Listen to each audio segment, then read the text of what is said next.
comment perdre du gras et surtout ne pas le reprendre. Toi aussi, un jour, tu t'es dit, allez, ça suffit, stop, je me reprends en main, c'est parti. Tu t'es renseigné, tu as regardé un petit peu sur le net, qu'est-ce qu'il fallait faire, qu'est-ce qu'il fallait manger, quand manger, comment, quels exercices effectuer. Tu t'es bien renseigné, sauf que là, misère, tu as trouvé plein d'infos, sauf que ça part dans tous les sens et même des fois, c'est contradictoire. Alors, t'en fais pas. Dans cette vidéo, je vais te donner une méthode complète pour perdre du gras et surtout ne pas le reprendre. Et tu vas pouvoir même commencer à appliquer tous ces conseils dès ce soir.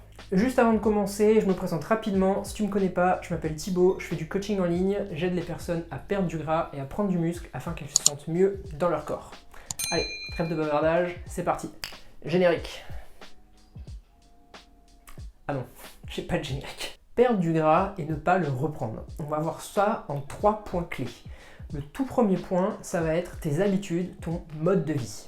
Il faut bien comprendre qu'il ne s'agit pas d'un régime provisoire, il ne s'agit pas d'une diète que tu vas faire sur 2 mois ou d'un programme spécifique que tu vas faire sur, voilà, pareil, 2-3 mois et après c'est fini.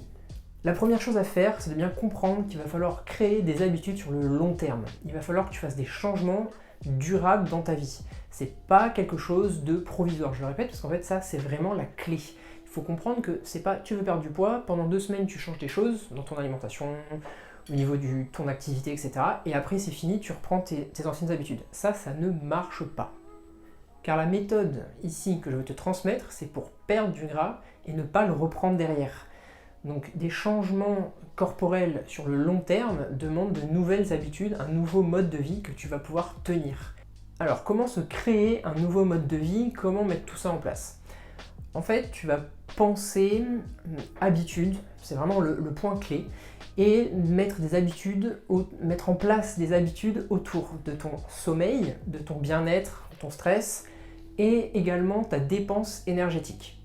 Je vais te donner des exemples, comme ça sera bien plus simple pour toi de comprendre, et puis pourquoi pas de les mettre en place dès demain si tu veux. Par exemple, une chose clé, c'est le sommeil. Ça agit sur ton bien-être, sur ta prise de muscle, sur ta perte de gras, et ça agit sur tout le reste de ta journée, de tes journées, que ce soit au travail, dans tes relations.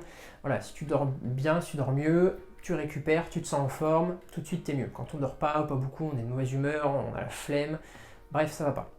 Donc ce que tu peux faire, c'est essayer d'améliorer tout ce qui peut toucher à ton sommeil. Donc c'est-à-dire, par exemple, avoir une meilleure literie, ça peut être réduire les écrans avant de dormir. On sait que les écrans, avec cette lumière bleue, vont interférer sur notre sommeil, notamment en jouant sur la sécrétion de mélatonine. Ça peut être aussi essayer de te coucher un peu plus tôt pour dormir un peu plus. Voilà, il y a plein de petites actions que tu peux mettre en place pour améliorer ton sommeil. Il faut aussi que tu essaies de mettre en place de nouvelles habitudes autour de ton bien-être.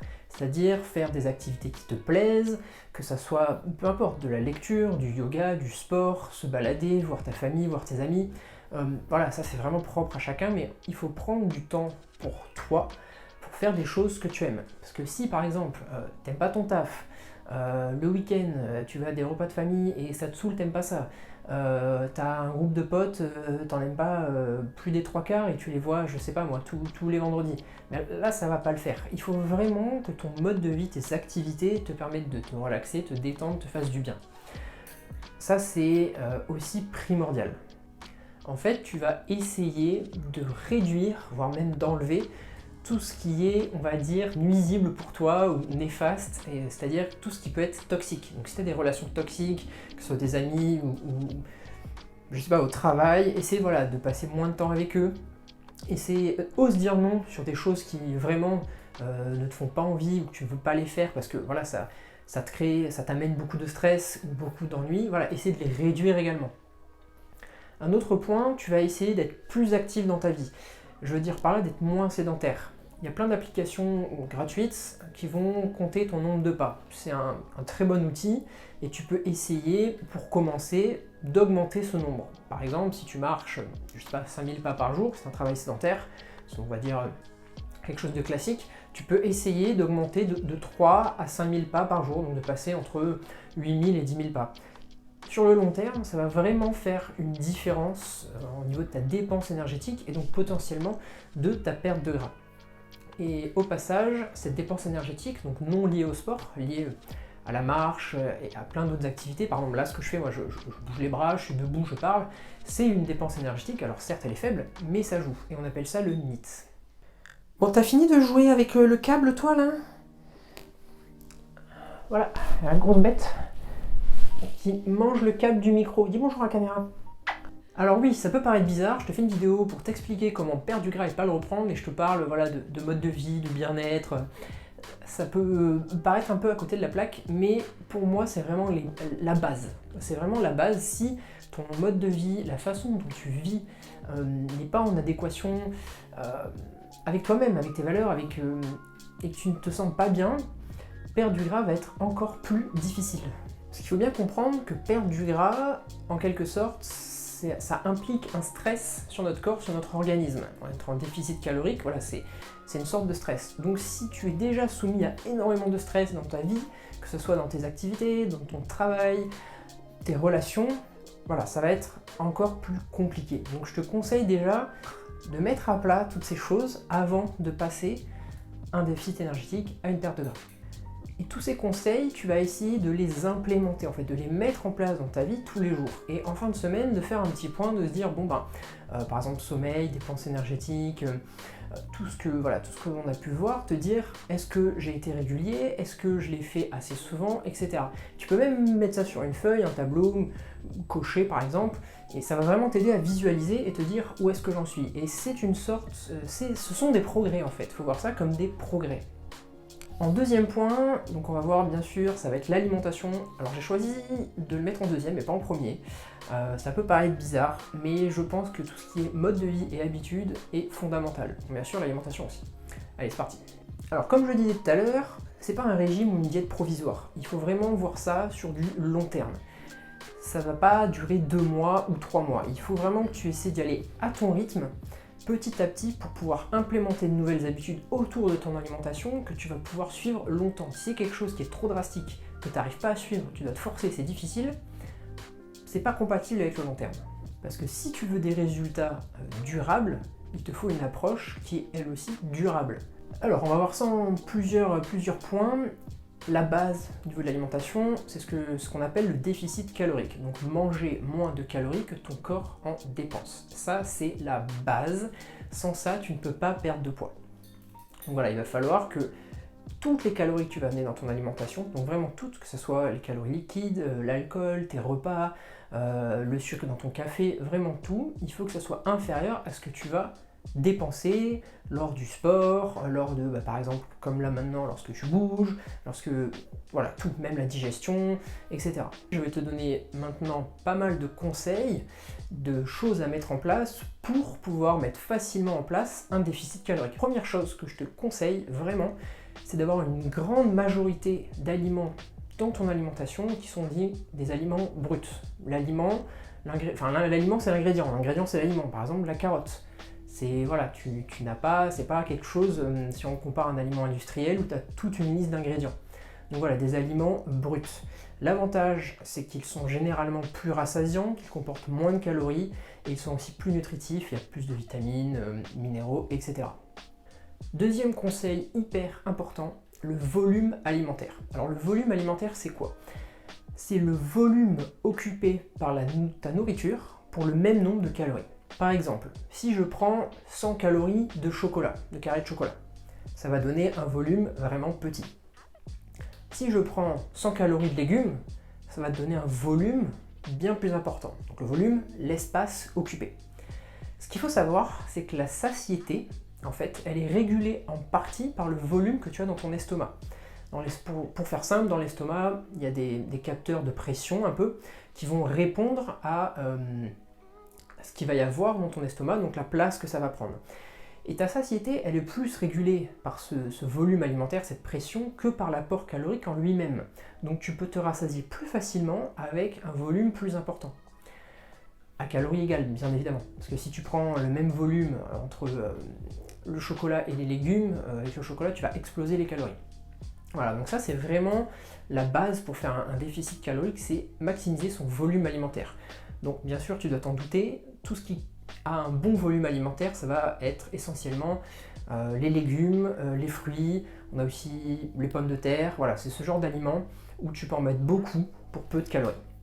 Donc, par exemple, si tu te fais une salade composée, bon, c'est pas trop la saison, mais c'est typiquement un repas avec un gros volume et peu de calories. Bon, bien sûr, tu vas me dire, ça dépend de comment tu l'as fait. Si tu mets 2 tonnes d'huile, du fromage, des olives, les calories vont vite monter, mais tu vois le principe. Autre conseil, essaie vraiment de consommer assez de protéines. Les protéines sont indispensables pour ta santé osseuse, ta santé tout court même, pour l'entretien de ta masse musculaire. Il te faut des protéines.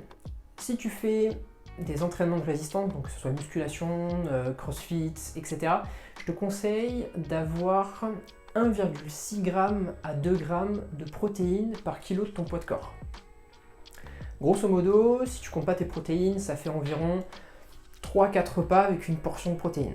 Alors bien sûr, ça dépend de ton poids, donc une personne de 100 kg et une autre personne de 50 kg, il ne faudra pas les mêmes portions, mais voilà, c'est pour te donner une idée. Qu'est-ce que j'entends par une portion? C'est un blanc de poulet, un filet de poisson, etc.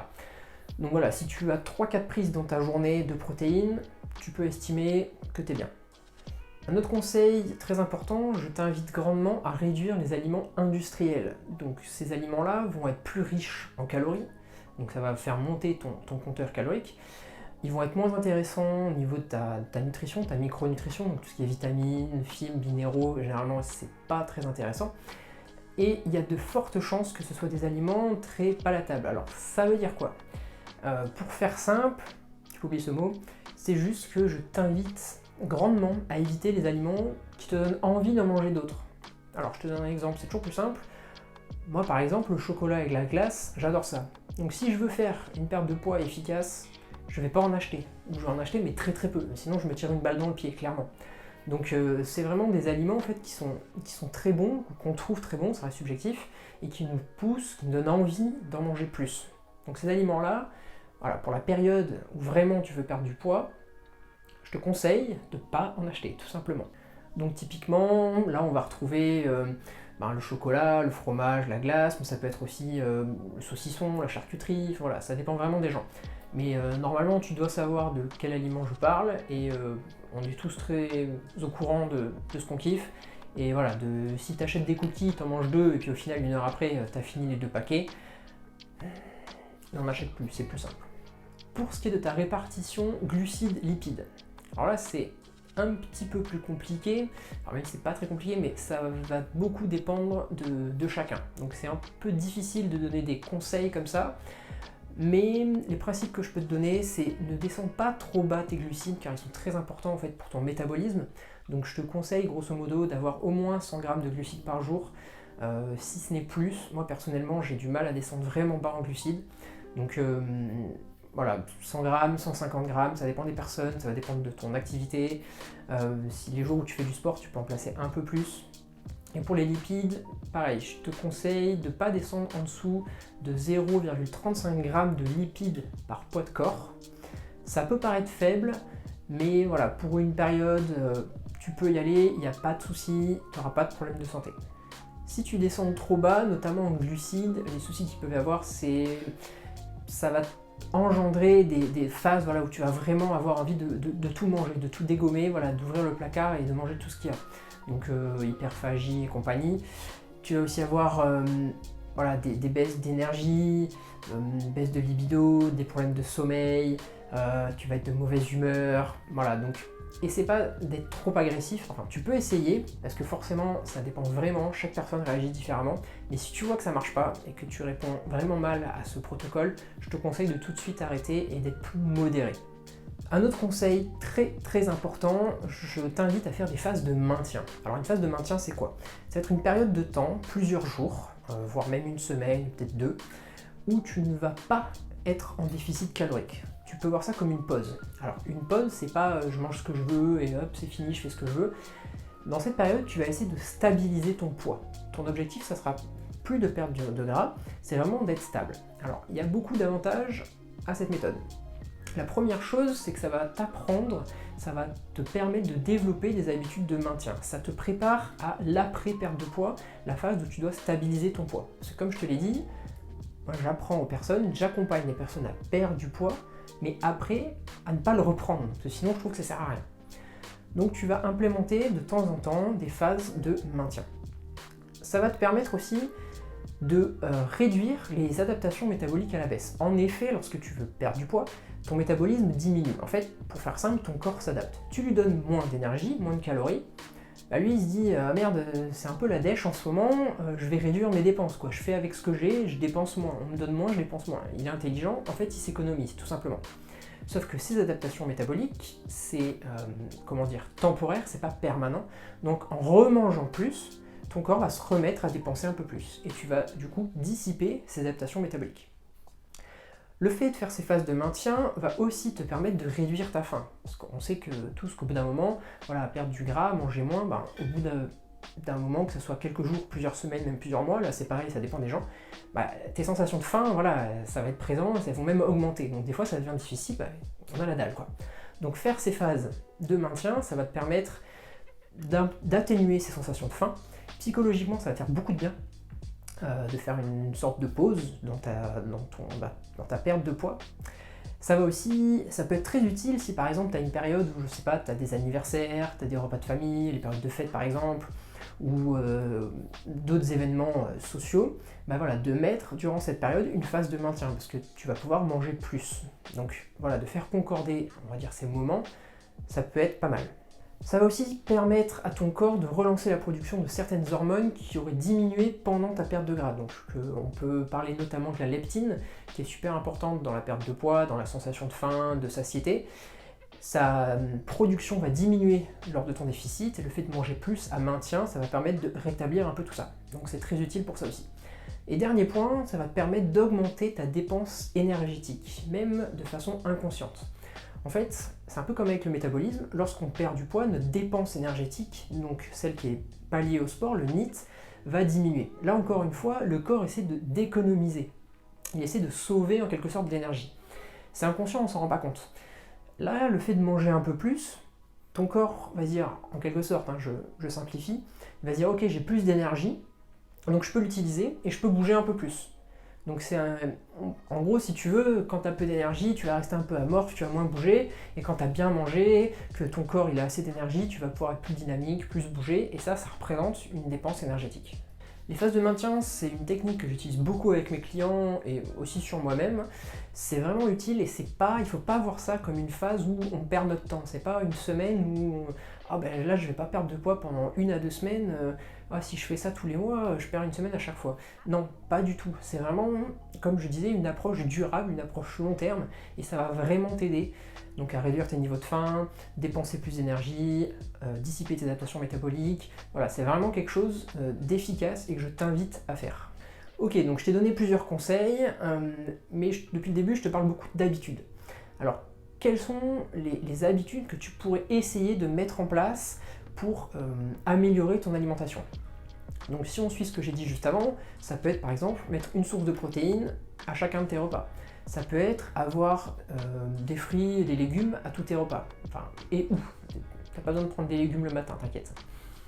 Je t'invite aussi à garder un nombre de repas réguliers au cours des différentes journées. C'est-à-dire de ne pas sauter de repas ou de ne pas faire plus de repas. Tu peux aussi remplacer des aliments par leur version moins calorique. Par exemple, si tu prends du fromage blanc 20% de matière grasse, tu peux passer sur du fromage blanc 3% de matière grasse.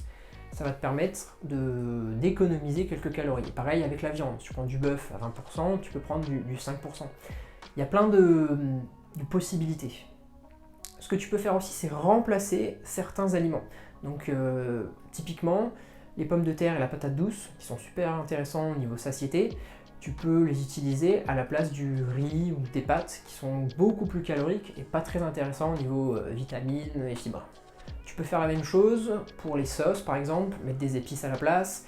Tu peux pour tes boissons, tout ce qui est soda, alcool ou peu importe, tu peux passer sur du thé, du café, du déca. Voilà, des choses qui vont te permettre d'économiser des calories. Une autre petite règle aussi que tu peux essayer de mettre en place, c'est d'essayer de ne pas avoir 2 repas d'affilée qui ne sont pas dans tes habitudes en fait. Alors qu'est-ce que je veux dire par là? Par exemple, si tu fais, je sais pas, un fast-food ou tu fais quelque chose avec des amis, vous faites un resto, ça arrive, c'est normal, c'est la vie, mais essaie, si possible, de ne pas en avoir 2 d'affilée en fait. T'en fais un, ok, c'est normal, et après, prochain repas, tu reprends tes habitudes. Ça va te donner un certain rythme. Parce que souvent, quand on commence un peu à sortir de ses habitudes, on commence à faire un repas un peu, voilà, on dérive un peu, puis après on en fait un autre, un troisième, et après c'est encore plus difficile de revenir sur le droit chemin, je vais dire. Alors, conseil suivant, essaye de rester connecté à tes sensations. Alors, même si nos sensations peuvent être grandement altérées, mais voilà, essaie de reconnaître vraiment les moments où tu as faim, où tu as vraiment besoin de manger, et différencier des moments où c'est plus de l'ennui, où c'est plus lié à tes émotions en fait. Manger, il faut bien se rappeler que c'est un besoin physiologique, c'est pas un besoin psychologique. Donc moi je parle de manger ses émotions. Donc voilà, essaie de vraiment faire la différence là-dessus. Donc là, c'est un grand sujet, on pourra en discuter pendant très longtemps, mais voilà, rappelle-toi que manger, ça correspond à des besoins physiologiques. Et dernier point pour finir, on va juste rappeler qu'avoir faim de temps en temps, c'est normal. C'est pas dramatique, c'est pas un problème. J'ai l'impression que les personnes, quand on cherche à perdre du poids, voilà, il faut à tout prix ne pas avoir faim, si on a faim c'est que c'est un problème, si j'ai faim il faut que je mange dans les 5 minutes, mais non, enfin, c'est normal d'avoir faim, c'est une sensation comme une autre. Alors bien sûr, si tu as faim pendant 12 heures, ok, il y a un problème, mais tu peux passer 1 heure en ayant faim, des fois il suffit juste de s'occuper et ça passe. Et ça aussi d'ailleurs, tant que j'y pense, c'est un bon conseil je pense, le fait de faire des activités qu'on aime, des choses qui nous passionnent, qui nous intéressent, des fois ça peut juste permettre d'oublier qu'on a faim. Donc ça aussi, le fait de s'occuper, de ne pas s'ennuyer, faire des choses qui nous stimulent, c'est une des clés je pense pour pouvoir gérer ces apports caloriques. Ok, donc là on a fait le point sur l'alimentation, on va passer au dernier item, si on peut dire ça comme ça va être le sport. Alors forcément, je te recommande grandement de faire de la musculation. Bon ok, je suis biaisé, mais le problème, si tu ne fais pas de musculation ou d'entraînement en résistance, je vais utiliser le terme musculation, mais voilà, globalement un entraînement en résistance, tu ne vas pas stimuler ou très peu stimuler ta masse musculaire. Et dans ce cas, tu vas perdre du gras mais aussi du muscle. Ton corps il s'en fiche en fait de ta composition corporelle. Lui, s'il a un déficit énergétique, s'il ne reçoit pas assez d'énergie, il va cataboliser, c'est-à-dire qu'il va détruire, si tu veux, de la graisse certes, mais aussi potentiellement du muscle. Et là, tu vas avoir un rendu qui, comment dire, va pas être terrible. Tu vas être un petit peu sans forme, tu vas pas être tonique, tu vas pas être ferme, tu vois. Tu vas perdre du gras et de la masse musculaire et à la fin, on finit un peu plat. Donc en faisant de la musculation, ça va t'empêcher de perdre du muscle. Tu vas même pouvoir en développer si tu fais ça bien. Donc, je vais te donner quelques points rapides pour t'expliquer un petit peu comment tu peux mettre en place un entraînement en musculation efficace et voilà, pas trop déconnant. Donc on va voir ça là aussi en plusieurs points. Première chose à considérer, c'est ton volume d'entraînement. Le volume d'entraînement, je le définis ici par le nombre de séries par muscle par semaine que tu vas effectuer. Alors, il va falloir qu'en fait tu regardes chaque exercice et que tu puisses compter combien de séries tu vas faire et quel muscle cet exercice-là va solliciter. Et ainsi, tu vas pouvoir avoir ton nombre de séries pour chaque muscle dans ta semaine. Ce que je te recommande, si tu es débutant, c'est de faire entre 9 et 12 séries par semaine. Si tu fais de la musculation depuis quelques mois, tu as un petit peu plus d'expérience, mais pas depuis très longtemps non plus, tu peux te situer autour de 12-15 séries, et après, plus tu es expérimenté, plus tu peux tester d'augmenter le volume. Ce qu'il faut bien se rappeler et faire attention, c'est qu'on est tous très différents. Et on répond tous différemment à un volume plus ou moins élevé. Donc ce que je t'invite à faire vraiment, c'est des tests en fait. Tu testes un certain volume, tu pars sur les recommandations que je viens de te donner, et tu vois si ça te suffit pour progresser sans t'épuiser. Si tu vois que tu es complètement KO, c'est sûrement que ton volume il est trop élevé. Donc vaut mieux que tu testes, tu vois les résultats, comment tu réagis, et tu régules par la suite. Deuxième point, ta fréquence d'entraînement. Donc la fréquence, je vais ici la définir par le nombre de fois par semaine où tu vas solliciter un muscle. Donc si tu fais par exemple 2 entraînements jambes dans ta semaine, tu as une fréquence de 2 sur les jambes. Donc ça a été montré aussi qu'une fréquence de 2 par exemple est bien supérieure à une fréquence de 1. Ça ne veut pas dire que plus la fréquence est élevée, mieux c'est. Là c'est pareil, ça va dépendre de ton niveau, ça va dépendre de pas mal de choses, ta récupération, mais je t'invite vraiment à solliciter chaque muscle au moins 2 fois dans ta semaine. Tu auras de bien meilleurs résultats. C'est pour ça que je te déconseille de faire des splits, un split strict où tu vas faire un jour un muscle. Ça, tu n'as qu'une fréquence de 1, donc je te recommande de en fait séparer tes entraînements et faire soit des half body, bas du corps ou je sais pas moi, bras, pec, tu mélanges comme tu veux, mais tant que tu as un volume et une fréquence qui te correspondent, c'est parfait. Alors troisième point, le nombre de répétitions. Ça c'est une grande question. Combien de répétitions je dois faire? En fait, c'est une fausse question. Que tu fasses 8 reps ou 10 reps, ça va quasiment rien changer tant que ta proximité à l'échec est la même. Alors qu'est-ce que ça veut dire? La proximité à l'échec, tu peux le voir comme le nombre de répétitions de réserve que tu as. Donc si je te dis 2 répétitions de réserve, c'est-à-dire que avant d'arriver à l'échec sur ton mouvement, tu pouvais faire encore 2 répétitions. Ce sont des répétitions que tu ne fais pas et que tu gardes en réserve. Donc si tu fais par exemple sur un mouvement 8 répétitions avec 2 répétitions de réserve ou que tu en fasses 11 avec 2 répétitions de réserve, ça va être sensiblement la même chose. Alors forcément, si tu as bien compris le truc, les charges entre les deux cas vont être différentes. Parce que si tu as 2 répétitions de réserve en faisant 11 répétitions, forcément, tu n'as pas la même charge que si tu fais 8 répétitions avec 2 répétitions de réserve. Donc le nombre de répétitions, c'est je trouve un peu un faux débat. Alors bien sûr, il ne faut pas dire ce que j'ai pas dit, compare pas 2 répétitions avec 80 répétitions. Si tu restes dans un spectre, voilà, entre, on va dire 5, un tout petit peu plus, 6, 7 à 15 répétitions, bien sûr, tu adaptes un petit peu en fonction des exos. Par exemple, si tu fais du squat, faire 15 reps, c'est peut-être pas le mieux, après ça dépend du matos que tu as. Mais si tu fais une élévation latérale, vise plus proche des 15 reps que des 5, tu vois. Donc ça, il y a du bon sens, mais le nombre de répétitions, c'est un peu un faux débat. Et dernier point, après je te laisse tranquille, t'inquiète, ça va être de progresser. Je vois trop de personnes qui font la même chose. Ce que je veux dire par là, les mêmes exos, ok, mais ce que je veux dire, c'est la même charge, les mêmes répétitions, et qui n'évoluent pas. Il faut que tu progresses. Alors ça peut être ajouter des répétitions, améliorer ta technique, mettre un peu plus lourd, voilà, ce que tu veux, mais il faut que tu progresses. En fait, visualise bien que tes progrès à l'entraînement, ils vont refléter tes futurs changements corporels. C'est aussi simple que ça. Donc avec ces 4 points autour de l'entraînement que je viens juste de te donner, t'es déjà pas mal. Donc si tu as bien suivi ces 4 points, tu vois que la majorité des questions qu'on peut retrouver, c'est un peu du bullshit en fait. Par exemple, est-ce qu'il faut que je m'entraîne en split ou en half body? Est-ce qu'il faut que je fasse 10 reps ou 15 reps?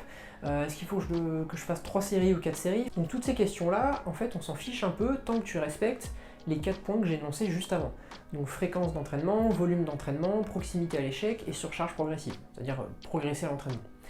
Si tu as ces 4 points, qui sont pour moi les points clés, tu as un programme qui est plus que correct, mais qui est meilleur que 80% de la population.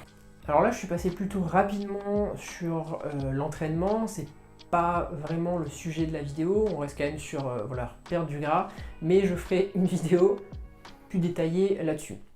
En tout cas, si tu veux plus d'informations et si tu veux un exemple de programme, j'ai créé un guide qui est gratuit, où tu vas retrouver pas mal de conseils autour de la nutrition, de l'entraînement et du mode de vie, dont plusieurs choses bien sûr que j'ai parlé ici. Je le mets en description, tu peux le télécharger directement, voilà. Teste, lis, regarde le programme, il y en a un à la maison, un en salle, on sait jamais, peut-être qu'elles vont en ouvrir un jour. Donc je t'invite à regarder tout ça et n'hésite pas à me faire un retour. Bien sûr, tu peux perdre du gras sans faire de la musculation. La musculation n'est pas obligatoire. Mais je pense honnêtement que faire une activité physique est vraiment important pour ta santé et voilà, pour plein de choses à côté, ton bien-être, faire du sport. Ça a été prouvé maintes fois, c'est vraiment hyper important. Alors, si tu n'aimes pas la musculation, ça peut être aller courir ou faire du basket, du foot, peu importe en fait. Mais en tout cas, si tu veux pas faire de la musculation, je te recommande vraiment, fortement, de faire une activité physique. Parce que perdre du gras sans faire de sport, c'est plus compliqué. Donc tu as là un maximum d'informations, de conseils autour de ton mode de vie, de l'entraînement, de l'alimentation. Je pense que tu as de quoi faire, tu peux mettre tout ça en application dès demain. Tu as les clés en main, il ne te reste plus qu'à passer à l'action. Si la vidéo t'a plu, je te demande qu'une seule chose, c'est de mettre un like. Et dis-moi aussi dans les commentaires si tu as téléchargé l'ebook et n'hésite pas à me dire ce que tu en penses. Ça me fait toujours plaisir d'avoir des retours, comme ça si je peux améliorer ça pour les prochains, franchement c'est cool. En tout cas, je te remercie pour ton attention et je te dis à la prochaine. Ciao, ciao.